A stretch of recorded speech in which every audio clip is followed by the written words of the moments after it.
2004 F-150. Problem with this truck was that it did not shift into third gear, would run away.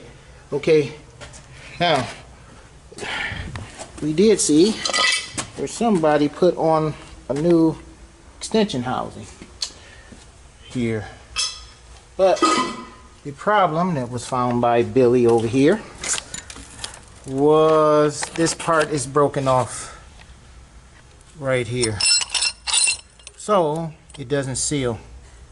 These sealing rings aren't sealing, so this is going to need another case.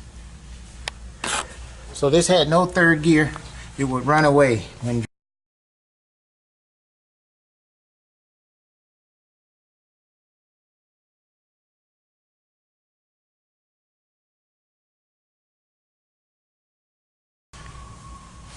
okay. 2004 F-150, yes, you gotta check for that. I guess also if the sealing rings are bad, if it grooves the case out, it may do the same thing, but it'll lose pressure. All right.